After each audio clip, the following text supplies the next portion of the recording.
itu tuh ada CO. CO itu gas, ya. Jadi pistol, bawahnya ada gasnya. 5, 4, 3, 2, 1, and close the door. Gila ya. Saya itu tadi syuting buat Si Cepat. Lalu sekitar jam 4:30 itu saya dapat kabar dan dapat sebuah video ada orang ya yang terduga wanita. Dia masuk ke dalam mabes lalu mengacungkan senjata, ada bunyi tembakan-tembakan sampai ke satu sudut tertentu lalu dia rubuh jatuh.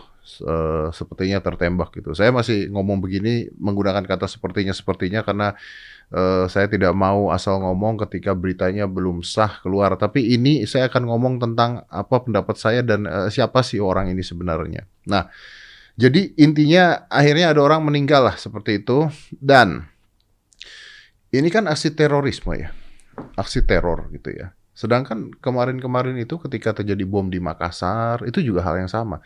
Lalu yang diributkan di Indonesia ini, ada sebagian pihak yang mengatakan tentang terorisme itu tidak ada agamanya, gitu ya. Terorisme tidak ada agamanya. Ada juga orang yang mengatakan ya jelas ada agamanya, gitu ya. Karena ketika dia memuja sesuatu, artinya dia ada agamanya. Ketika dia meledakkan sesuatu atau menembak orang dengan menggunakan kata-kata yang ada agamanya, ya ada agamanya. Ketika dia percaya pada 72 bidadari yang menunggu dia di atas surga, that is so stupid. Ketika melakukan itu, ya artinya dia percaya terhadap sebuah kepercayaan atau sebuah agama. Jadi ada agamanya. Tapi memang betul kalau misalnya di luar negeri agamanya beda gitu ya. Tapi kita nggak bicara tentang hal itu. Gini loh. Gini. Saya tuh dulu pernah ya dikafir-kafirkan oleh pemuka agama. Dibilang acara saya jangan ditonton karena saya kafir. Itu saya pernah gitu. Nah, ini ajaran seperti apa? Yang dia kafir, jangan ditonton acaranya karena tidak berguna gitu ya, karena bla bla bla bla, karena dia kafir gitu ya. Wah, digaung-gaungkan terus kata-kata kafir ini, sedangkan orang yang ngomong masih pakai mikrofon yang buatan kafir itu. Saya selalu mengatakan hal seperti itu. Ini secara tidak langsung membuat orang membenci orang dengan agama yang berbeda gitu loh. Sedangkan agama Islam tidak mengajarkan itu. Kalau benar agama Islam itu cinta kasih dan akhlak gitu. Jadi udah nggak masuk akal. Orang-orang yang mengkafir-kafirkan orang ini cuman ngadu domba, bikin perpecahan gitu. Saya juga nggak ngerti siapa yang nyuruh dan ajaran seperti apa. Karena ketika saya masuk Muslim yang diajarkan adalah agama Islam itu cinta kasih, akhlak, adanya akhlak gitu terhadap semua ciptaan Allah. Mungkin gurunya salah. Nah, kejadian tadi ya, karena ini malam saya baru syuting tadi. Kejadian tadi, ini kan begini menariknya. Ini kan kita menggunakan kata radikal ya, coba ya. Menggunakan kata radikal gitu ya. Ada orang bawa senjata masuk ke Mabes Polri, entah gimana caranya dia bisa masuk, ini masih terus diteliti. Masuk ke Mabes Polri, nembak, lalu ditembak sama polisi. Oke, itu kejadiannya. Dia nembak-nembak, ditembak sama polisi. Tapi ini yang menarik. Keluarin fotonya coba, ini yang menarik. Ini juga belum pasti ya, saya katakan ini belum pasti ya. Foto yang terakhir keluar adalah ini orang jatuh meninggal karena ditembak, lalu pistolnya ada di bawah. Nah itu kalau pistolnya di zoom ya, lalu itu contohnya, itu tuh ada CO. CO itu gas ya, jadi pistol, bawahnya ada gasnya. Oke. Lalu lihat butir-butir pelurunya itu, metal bulat-bulat itu ya, itu gini. Jadi, kalau ini benar ya, artinya nih ya, artinya senjata yang dipakai sama satu kunyuk ini itu adalah senjata CO gun atau mungkin dikenal dengan kata airsoft gun. Nah, airsoft itu ada dua. Airsoft itu ada dua macam. Ada yang gasnya itu dimasukin, disemprot ke dalam ya, disemprot ke dalam pistolnya. Seperti itu, pelurunya BB bullet ya, lalu buat tembak. Itu airsoft gun. Ada airsoft ya, atau disebut dengan CO gun, yang gasnya itu berbentuk tabung seperti ini. Berbentuk tabung, masuknya seperti itu. Nah, dia harusnya FPS-nya atau feet per second-nya itu lebih cepat dibandingkan airsoft yang biasa, tabung biasa. Pelurunya terbuat dari metal, itu metal-metal besi. Tapi begini loh, ini buat nembak orang tuh nggak mati, nggak bisa mati. Ya kecuali kalau kena mata mungkin saya nggak tahu ya. Terus kalau saya pakai baju seperti ini aja, ya, terus saya ditembak gitu, ya nggak sakit lah, paling biru atau berdarah gitu, karena saya pernah ketembak sama yang beginian gitu, dan ya udah tidak mati gitu. Nah ini menarik nih, konsep ini menarik. Kenapa konsep ini jadi menarik? Karena begini, pertanyaan terbesarnya adalah kalau ini benar, apakah si orang ini tahu tidak kalau senjata yang dia bawa itu adalah senjata airsoft? Itu dulu pertama. Tahu nggak dia kalau ini senjata airsoft? Kalau dia tidak tahu ini senjata airsoft, berarti kan ini orang goblok ya. Berarti kan ini orang kan bukan orang yang ngerti tentang menggunakan senjata, bukan orang yang ngerti tentang nembak orang, bukan orang yang ngerti tentang teror-teror beneran gitu ya. Karena dia masuk ke kantor polisi bawa senjata airsoft, di mana polisi-polisi sana punya peluru full metal jacket gitu yang bener-bener peluru tajam.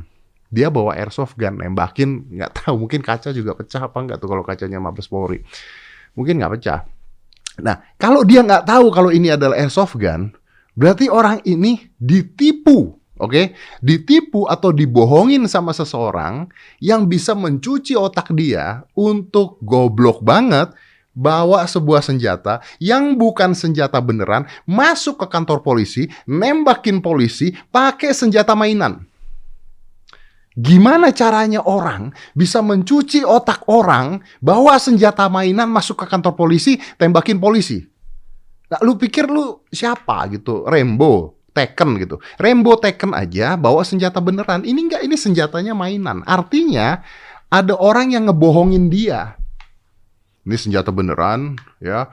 Anda bunuh polisi-polisi ini, Anda tembak polisi-polisi ini, nanti Anda masuk surga, contohnya begitu. Gua nggak tahu dijanji ini apa.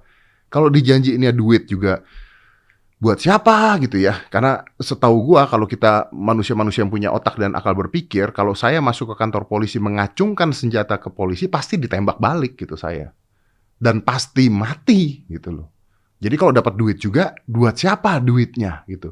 Jadi buat gue ini bukan masalah duit. Ini masalah belief. Ini masalah kepercayaan yang ditanamkan oleh orang-orang yang radikal quote on quote. Nah gini, banyak orang yang mengatakan nggak ada radikal itu.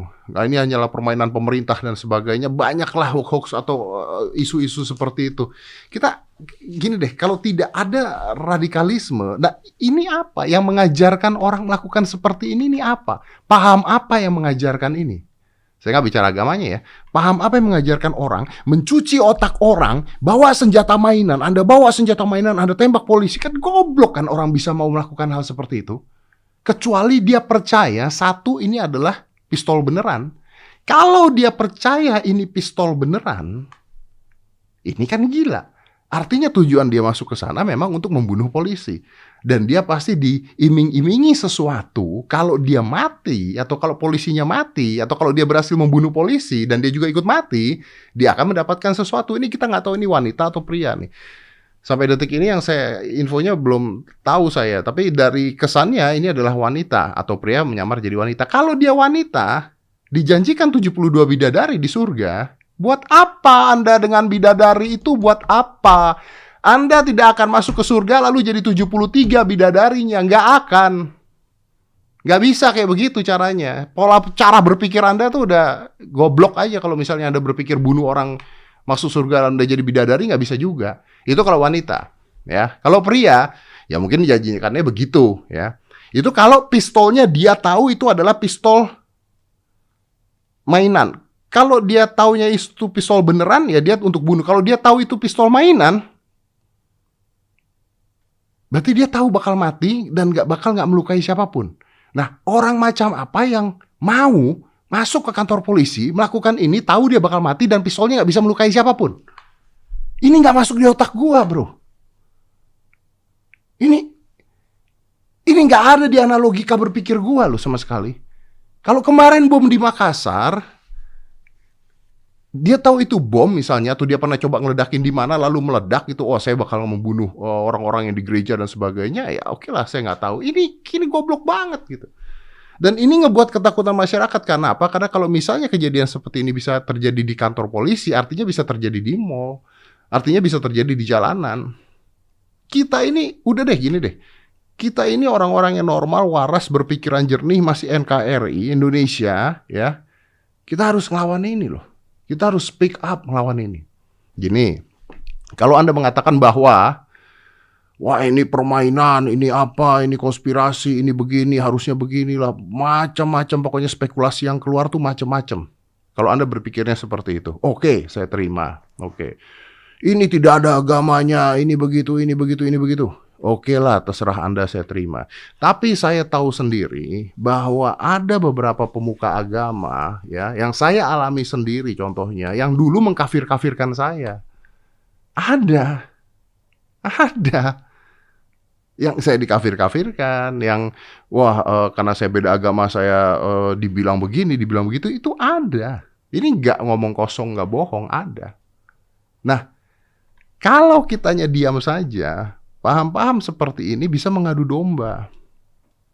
Nggak bisa didiemin. Anda apapun agamanya, Anda mau Muslim, Kristen, Hindu, Buddha, Konghucu, Katolik, kita harus berani ngomong. Kita benar-benar harus berani ngomong.